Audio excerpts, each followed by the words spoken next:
look how thin this It's box so is. thin. You have to unbox. Hey everyone, welcome to Firefox Hot Takes, where we fan the flames of internet culture. Three sizzling topics, two POVs. I'm Steve Flavin, and this week I am joined by my colleague Hannah Bullion. What's up, Hannah? Hello, Steve. I'm so excited to be here. I'm so excited to be soliciting my opinions at work. We love that.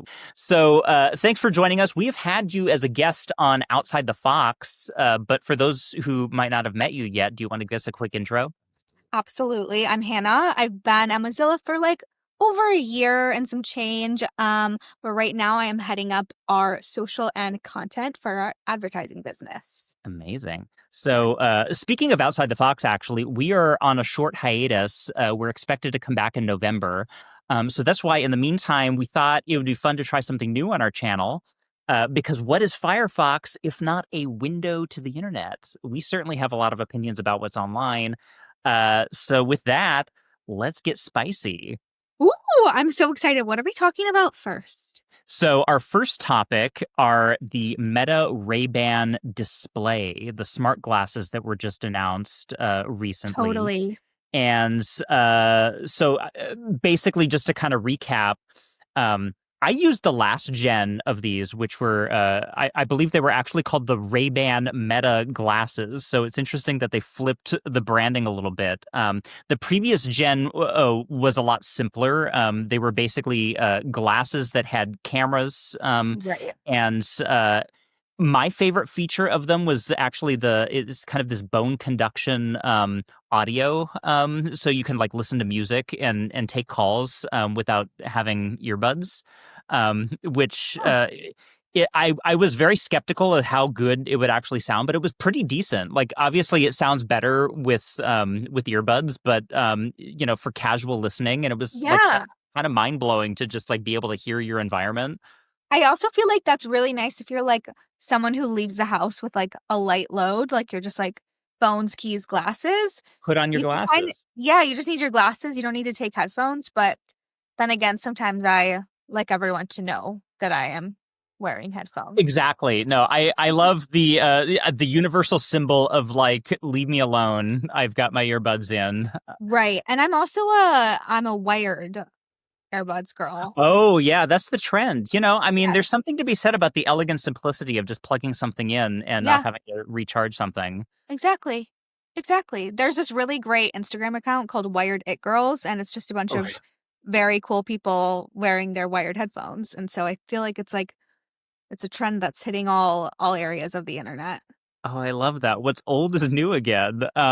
So one of the other features of the previous glasses that felt a little shoehorned to me, but it's kind of in keeping with this AI trend that every tech company is jumping on, which is the AI integration with Meta AI. And it had voice recognition where you could ask it, Meta, what am I looking at? And it would tell you what you're looking at, which I think is such a stupid feature, if I'm being perfectly honest. I tried it out on there were some flowers in front of me, like a vase at somebody's house. And I'm like, what flowers am I looking at? And it very accurately narrated what the flowers were. Hey, but I'm also do we need to every second of the day, do we need to be informed about what we're looking at? I don't know.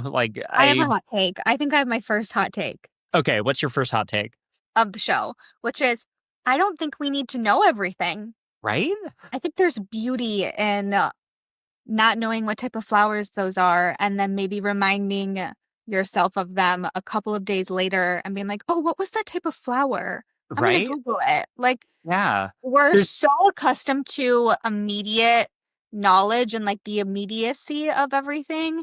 And I think that maybe that's why I'm not as interested in the Meta AI, because I'm I don't need to know everything. But then again, sometimes I do. I think my best case scenario is I don't, but sometimes there's an appeal.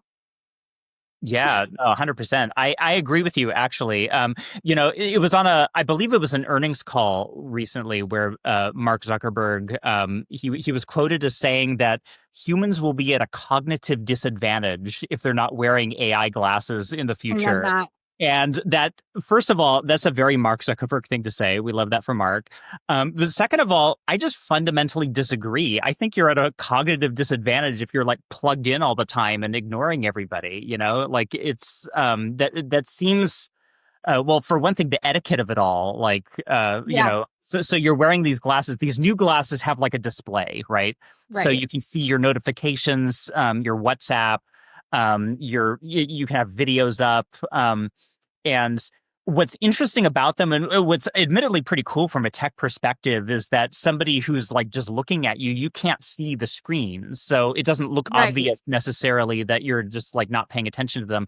But I've been reading some early reviews where they say that even though you can't see what's actually on the glasses, you could tell that they're not paying attention to you because your eyes are Right. just like drifting off and you're just like, you're not there, you know? It's it's like that age old. I feel like now more than ever I'm noticing this, like it's so rude to order a coffee or to like order your food while you have headphones in.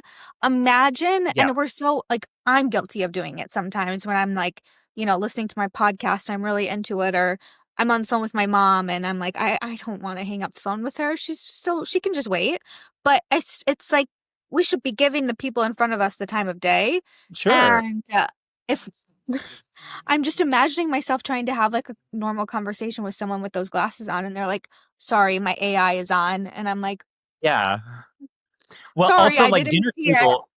like dinner table etiquette with like no smart glasses at the table, right? It's like I like myself, I don't like to have my phone out at dinner. I Yeah, think that that's rude, and it's also like it's distracting. And there have been some studies about this where like even just like having it face down, but just like the presence of your device that's within, it's like you're constantly kind of like it creates this anxiety.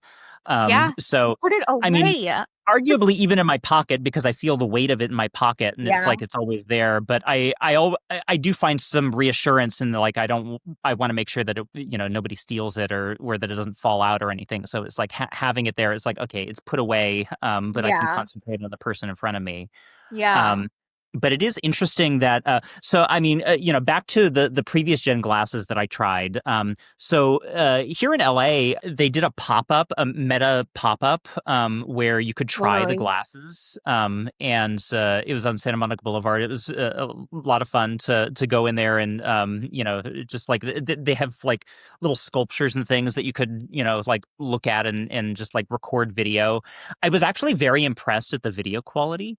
Um, I'm curious if you had I used to have a pair of the OG Snapchat spectacles. Did you ever try those? No, I don't think I've ever tried the OG spectacles. I remember they were in our offices when I used to work for a media company, but I don't think I ever wore them because the quality of them was bad. Like, do you remember? I think they were They pretty weren't bad. great quality, but it was just the novelty of having cameras on your face. And Yeah, yeah. they had I got them at VidCon one year, and they had a vending machine, which was a lot of fun. They had like balloons, That's and cute. it was a whole thing. And because at VidCon it's in Anaheim, and Disneyland's right across the street, so I took them to Disneyland, and it was actually a lot of fun to just be on like rides and to be able to like take Yeah, pictures. I can imagine that. But it wasn't great quality, and I ended up getting rid of them. Also, I don't really use Snapchat that often, so it's like, yeah, whatever. Right. I I bought the glasses, the Meta glasses, because I run a film festival in San Francisco, and so I liked the use case of when I'm on stage presenting, or when I'm just like at the event and recording some spontaneous B-roll like POV yeah, footage. I liked that idea. I like But that. what was interesting and kind of unexpected, I also ended up because I have my phone and we all have our phones, and I shot some footage just with my phone as well. And guess what footage I ended up posting? It was the phone footage because it looks like 100 times better. Even though I was very impressed with the quality, it's still just like a wide angle, like POV Right. shot that isn't really. I found that as a content creator, I actually do like the decisive moment of just like being able to frame my shot and zoom in and compose things in a way that when you're with your glasses, you kind of have to surrender to. It's just like whatever I'm looking at is kind of an interesting discovery and realizing like, oh, actually, I ended up returning them. So this is a very long roundabout way of saying like that's how I ended up trying them. And my favorite feature was actually the music and the audio. The AI I thought was completely useless, and the camera I was like it's impressive for what it is, but I'm never going to use this. You kind of buried the lead there. You're like, I had this experience with them, and then I returned them. And then I I will returned. say, I will say one thing that I do find to be pretty cool about the new Meta Ray-Ban AI display glasses, or some variation of those words, is the translation tools. I think I read that you can like That is live cool. Yeah. translate conversations, and or maybe it wasn't even translate but caption conversations. And I just think that for anyone with any sort of like hearing disability or anyone with any sort of accessibility needs, like that's a really cool feature. And I think that Yeah. like I think that's one reason why I'm not quick to be so like boo boo, because I think that there's a lot of advantages to AI in that regard and helping people. So that's my like that's not a hot take. That's actually like a very cold take, but I have Well, to we have to voice sometimes when things have a good rhyme and a reason. right. I mean, as with everything, there's nuance. I do think that the tech is pretty cool. I am Yeah. interested in in the coming years as they slim it down. Well, for one thing, like these glasses are pretty chunky. These new ones that have the display. I mean, they're a statement frame. Like certainly there are Yeah. non-electronic statement frames that are chunky like that. So it's like maybe you can pull it off, but it also is like it's kind of a choice Yeah, to, you know what? to wear You them. know what I want to see from Meta and Ray-Ban next are like the glasses that are this small and are like almost like Harry Potter spectacles, but even Mhm. smaller. They sh That's innovation. Yeah, yeah. It might be a few years before we see those. I'm not even sure where they would put the batteries, like in the hinges, maybe. Like Yeah. that's fascinating. Um, but yeah, I mean, impressive tech for what it is. I just speaking for myself, I just question the need to always be plugged in all the time. Just like circling back to how we started the conversation. I just, from a philosophical standpoint, I don't know. I mean, one of the other reasons why I ended up returning the other ones is just it's one other thing to plug in, and You're right. it's pretty cool that the case is a battery, so it's like AirPods where Oh, you that's charge it in the nice. case, and it uses USB-C, so it's like you could use your phone charger, but it's still you have to remember to plug it in from time to time. And I'm getting like I don't know about you, but I'm getting device fatigue and battery fatigue. I think there's just too many devices and things that I have to remember to plug in my And too life. many different chargers. Yeah. Yeah, I got rid of my smartwatch a couple years ago, and I've never looked back. And I was very much on the fence about that because I really liked it, but I'm like, do I like it enough to? Because like sometimes I might forget my charger, or I just I'm one of those that I didn't really use it for fitness. So it was just like a fancy music controller, and then sometimes Yeah. I Apple Pay with it. But then I'm like, my phone is right here, so I could do all of those things with the Yeah, device already in my it's hand. just So why do I need to, you're just really at that rate not taking out your phone. right? You're Yeah. just enjoying the ease of Yeah, but how easy is it really if it's another thing that you have to like manage in your right. like, menagerie of devices that you have to like water like plants, Is like I don't know, it's like something has If to give only somewhere. that's all we had to do. Just a little greenhouse of tech. Yeah. Yeah. Um all right, well, let's close out this segment. We have to give this a score. Is it fire or is it tired? I think I think it's tired. I'm going to agree. My take is tired. It's not a complete like fail, right? It's Yeah. just No. it could be better. It could be better. It can be Wake us better, up. and we get to have personal opinions, thankfully, and I just if you ever catch me with AI glasses on my head, have a conversation with me, please. Ask me about it because I'd like to know why I'm wearing it as well. Well, I don't know. Maybe in a couple years this will seem like a very quaint conversation, and we'll be fully tapped Yeah, into the AI glasses culture, and or we might be nostalgic for a time where everybody wasn't wearing AI glasses on their face. So right. You know, and it might be like the same conversation someone probably had 20 years ago about like iPod touches. Like it was such a commodity, and if you were able to have them, that's cool. And now we all have iPod touches in our pockets. They're called iPhones. all right. Well, speaking of iPhones, also recently was the launch of the iPhone 17 series. I just simply can't believe we're on 17. Like that just and like there's like iPhone C's and iPhone Pluses and Pros, and I just part of So me many feels like we iPhones. should be on like 57, but we're only on 17. But it's just crazy. And also I'm gonna be honest with you, Steve. I really only know about the orange iPhone. That's all I know. Oh, great. So we could just recap all of it. Okay. Yeah. So You're my Apple keynote right now. You're my personal yeah. Apple keynote. So, well, the first thing I was going to ask you is, I'm somebody who I realize that this is a luxury, and maybe I've been working in tech for too long, but I upgrade my phone every year. Nobody has to upgrade their phone every year, but I just like to do it because I like to have the latest thing. How often do you typically upgrade your phone?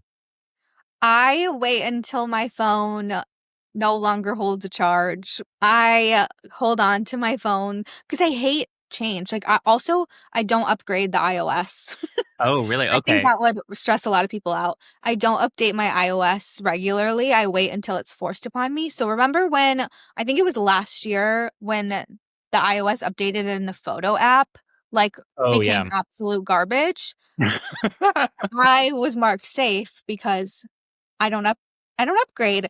I don't like when things change. I don't there's no good reason for me to upgrade my iPhone right now. Like there's nothing you could tell me that would make me upgrade it. I mean, honestly, that's the most eco-friendly way to upgrade, because, it's like less carbon footprint. Yeah. I would say if your phone is like recent, like within the last few years, there's not a hugely compelling reason to upgrade unless it's like No. literally falling apart or it's not holding a charge anymore.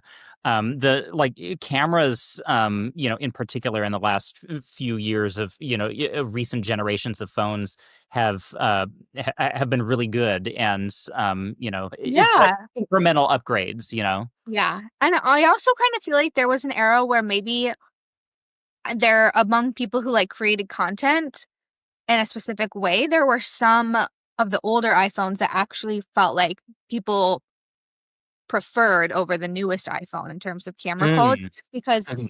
like maybe, and I don't know what this is, like maybe I don't know what this says about like our generation, but sometimes we're so nostalgic for like, just like a classic photo and Yeah.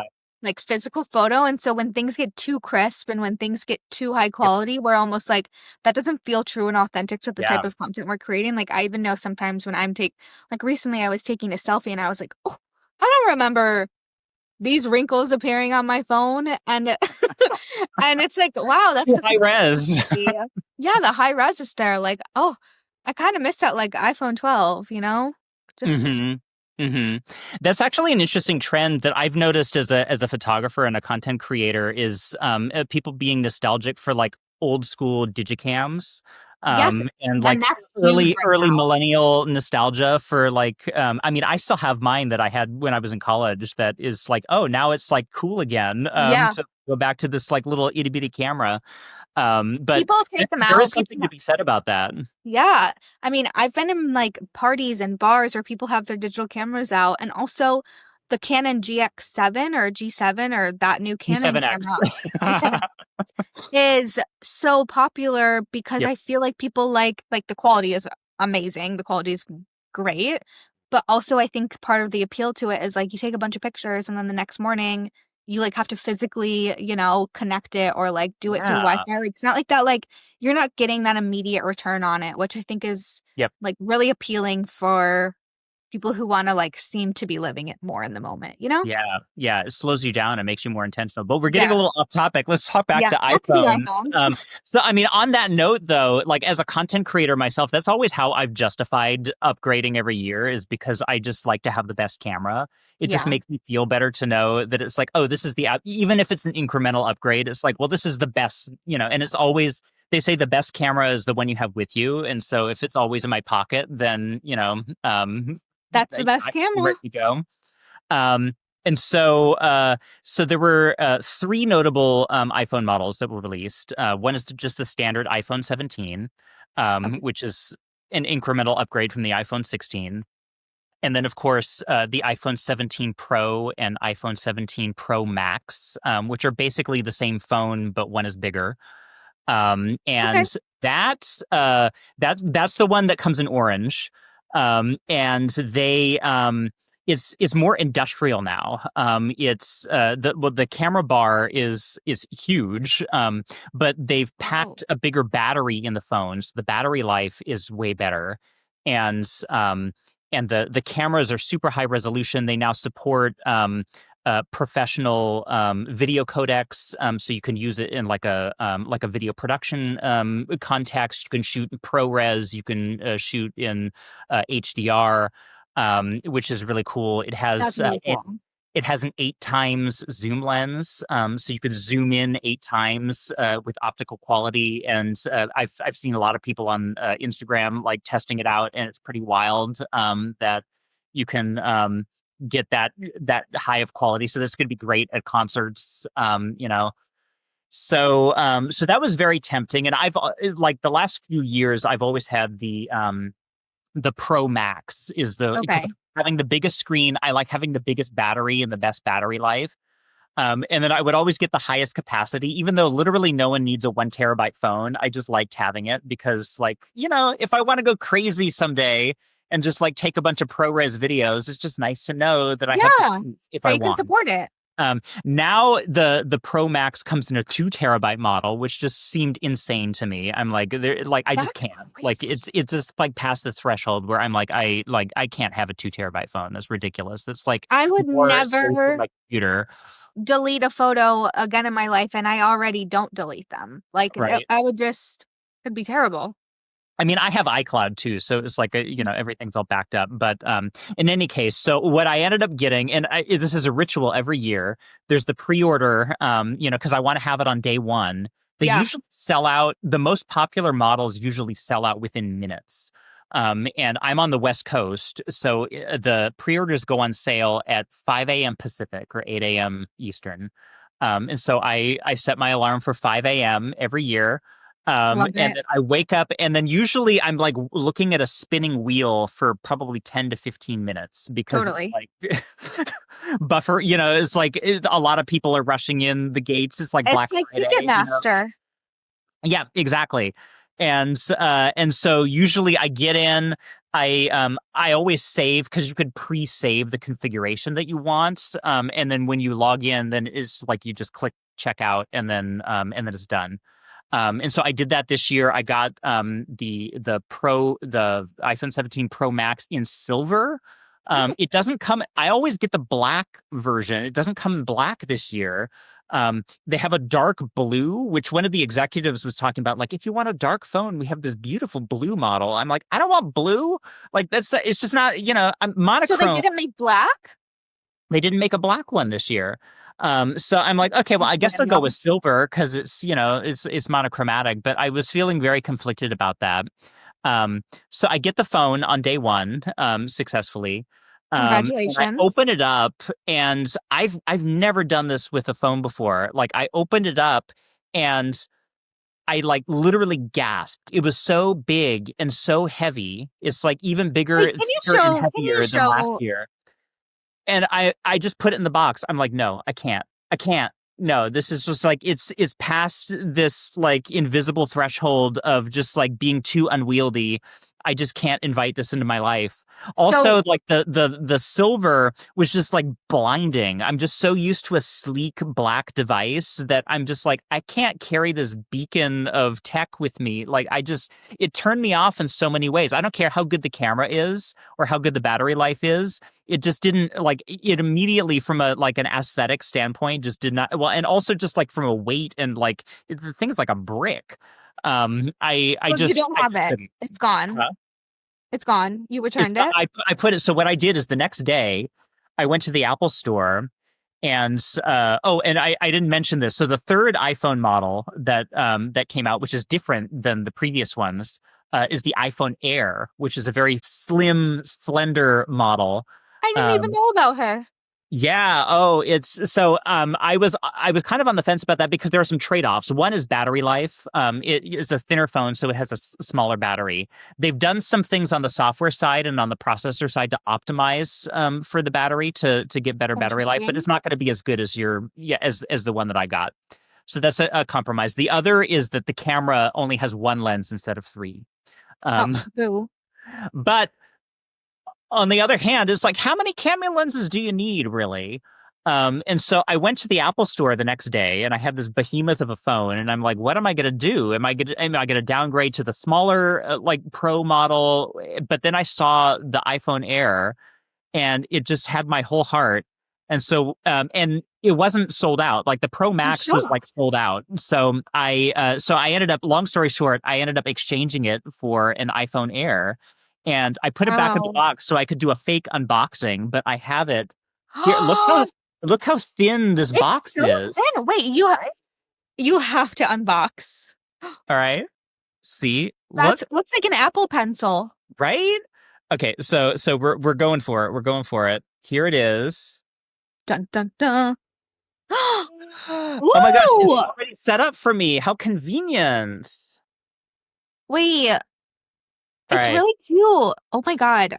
Aren't you afraid you're gonna just snap it in half on accident? It's made of titanium, and actually a Right. bunch of YouTubers have been doing like bend tests and like stress tests, and it's supposed to be really, really strong and durable. But it feels so good in the hand. And I after like playing with it for a week, this just feels normal now. It just like and to go back to my old Wow. phone, which feels like it weighs 10,000 pounds, it's like Right. night and day. It really and it comes in black. So I'm all the so way happy for around, you. it fit into my life. The camera's a compromise, but I also just realized, you know what? The camera doesn't take the pictures for you. It's the person behind the camera that wields it, right? So Say that. That is so important to acknowledge. that is my philosophy, and I'm sticking to it. But And I love it. I don't know necessarily that it's the right phone for everybody. right. And we'll see. Like in normal use, I found the battery life to be fine. About Great. on par with my previous phone. Probably if I go to Disneyland, or like a Hawaiian vacation or something, like I might be wanting for more battery life. Yeah. But on the other hand, I've been trying to reduce my screen time. So, maybe it's not the worst thing for me to put my phone down and not use it as And save the much. battery. Just You saying. know, I'm so glad that you exchanged that. And I'm so glad that there was a happy ending out of this because for a brief moment there, I was really afraid we were going to have to rename this whole show Thanks Steve Returned. Text Steve Returned. I have, I'm hard to impress. And I like to try Yeah, the stuff, but if if I'm not inviting it into my life, it's like if it doesn't spark joy, as Marie Kondo would say, you're out. Wow. but So this sparks joy. I do love it. I love it. I cannot wait to take this out into the world and actually the camera's pretty good. Like the camera's fine. And also because I am a content creator, I do have I have so many cameras. right. Maybe an excuse to take them with me once in a while. Yeah, So, that's nice. That's a great way to put it. well, let's take it home with our third topic, which Wait, we have is to do tired or oh, that's right. Oh, I almost forgot. Thank you for reminding me. So, iPhone 17 series, is it fire or is it tired? we might have differing opinions That's because good. That's good. We like the tension. I'm tired. I Okay. think they need to slow down the iPhone production. I think we just don't need a new iPhone every single year. I understand why, but personally, I'm like on an every 3.5 year, rotation. And it takes me a couple months to even get used to a new phone. So again, I'm tired. I don't need it. Okay. Okay. Well, that's fair. I can see that. I'm gonna say for me personally, I'm gonna say Fire. Yeah, Just I know because you are. I like it's honestly I feel alive again. Is in times like these, it's the little things that you've got to treasure. And I don't know, it just like it feels like the most exciting. Like they actually kind of changed it up a little bit this year in a way I that love that. I think the last few years have been a little boring. So I'm very interested to see next year. But in the meantime, this year, I think, for me personally, I'm very excited to use my new phone. I love that. So now on to our third topic. It's taking the internet by storm. We have a new Taylor Swift album on the horizon. Taylor Swift is great at the internet. There's a lot to discuss. I'm curious what your thoughts are. I have so many thoughts. I have endless opinions about Miss Taylor Allison Swift. I'm a huge Swiftie, and I'm also a huge Taylor Swift is cuckoo bananas because she does everything. And I never want to say she does too much because I will enjoy and take in everything she does at any given time. The night of her release, I'll be listening to it at midnight with my friends and we'll be staying up listening to the whole thing. And I I think that Taylor Swift releases albums like some people release movies. It's a whole thing. It's a whole moment. It's like a new Marvel movie hits the stratosphere. Like it takes over everything. And I think that we should all be actually really concerned by how quiet she's been. Usually, when Taylor's leading up to an album, she's usually like making slight appearances. You'll see paparazzi photos of her, but she's taking it easy. I mean, she did just get engaged and she did just break the internet. Her engagement with Travis Kelce Fair. was probably, I'd have to assume, the most liked photo on Instagram at this point. But I think that there was an overexposure of Taylor to some people, not to me. To some people, she was doing the Eras tour, there was the Eras movie, and then she was at every single NFL game. I mean, every single Chiefs game supporting her boyfriend, Travis Kelce. And I think that people thought that that was overexposure when that was just like Taylor supporting her guy. And so that's what I have to say about that. Oh, there's a lot to say, and I'm with you on a lot of it. Honestly, like I'm not a hardcore Swiftie. I really admire her music, and I admire her as a performer, but also as a really savvy marketer and businesswoman because she's I mean, like you mentioned the Taylor's versions. Um, that was kind of unprecedented in recording music in the recorded music industry to like re-record your own songs. And a lot of people were like, well, it's this usually isn't very successful when that happens. It like gives you Right. some leverage in terms of like licensing the music, but it's like it's never going to overtake the sales of your other. Well, she like proved them all wrong, and it like made her old albums bestsellers again, and gave us a reason to like like revisit her older work and appreciate it and like the vault tracks and everything. And as somebody who doesn't follow her career as obsessively as maybe you do, I appreciated that as like a casual fan of like getting a Yeah. sort of behind the scenes. I thought that was fascinating. How many times did you go to the Eras tour live? So I only went twice. I Okay, wish I could give you only more twice. days. I only went twice. I wish I would have gone more. I probably should have gone more, but I was in my bed when she was like, I was watching live on TikTok the first couple of nights because I couldn't be there. But I was so excited about what she was going to do, her surprise songs. Like, I think she's so smart at doing it. Like, she makes it such a good experience for people who are even just like watching at home. And I don't think that was the original intent, but like, there's something to like never knowing what's going to be like what the surprise song is going to be and having not just your crowd of like 100,000 attendees looking forward to it, but you have millions and millions of Swifties tuning in and wanting to hear their favorite song, whether they're actually there or not. Hmm. And I think that's really special. And I also just think you're so right. She's such a genius. Like anyone else would just put out an album, do some, appearances, have some like story building around it. But she is like building a world, and it's always so exciting to see it. Like look at like a couple of months from now, I can't wait to be like, wow, there were Easter eggs all along, but we never even knew they were Easter eggs. Like, she's so good at that. And I think that's such a fun part about being a fan of hers, is like, you really never know. I'm so intrigued by the Easter egg. She's so good at that too. It's just like, and then producing endless discourse. It's is kind of diabolical in a way. And I love that she acknowledges it and does it on purpose. I think a lot of people, it's almost on accident sometimes, like the Easter eggs. But for her, it's so intentional, and she's so clear and direct about, like, I've been doing Easter eggs. I'm doing Easter eggs, but it's only going to be about my music. I'm never going to Easter egg you guys about my life. I'm never going to do that. And I think that almost makes it more fun, because it feels even more of like something for the fans. Like, I don't want her to Easter egg her breakup. Like, that's none of my business. But I Right. do want to Easter egg like the lyrics of her song, and whether or Totally. not she's going to perform at the Super Bowl. Yeah, yeah. I myself didn't see the Eras Tour live, but I did see it in the theater. And that was a pretty cool. As somebody who's a cinephile and I like to go see things theatrically, it was cool to watch a concert in the theater. And Right? I thought so. there were other fans that were there. And it kind of felt. I mean, I don't want to say it felt like a concert, but it felt pretty like. The energy was pretty close to that, like close enough that I feel like almost like I was there. Which Yeah. I realize is not the same as actually being there, but it was a really well done concert film, I thought, and it was cool to have that option to be able to see it in that way.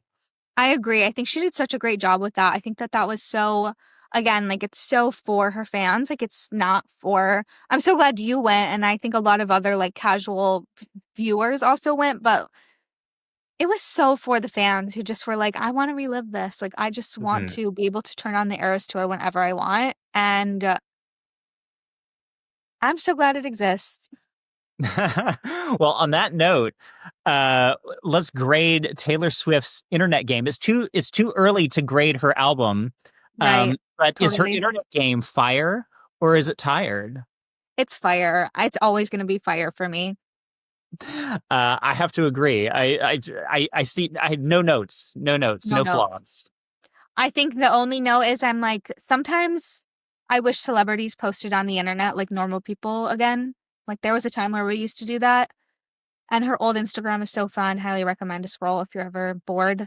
So I miss those days. But otherwise, amazing, amazing. It's like she's building a whole entire world on the internet, and I love that. Well, nostalgia is in even for the old internet. But on that note, we are out of time for this episode. We hope you enjoyed it. If you did, let us know in the comments. And if you didn't, please be nice. Outside the Fox comes back in November, so at least there's a light at the end of the tunnel. In the meantime, subscribe to our channel and be sure to download Firefox because you know it's the best. We'll see you next time. And cut. Cut it.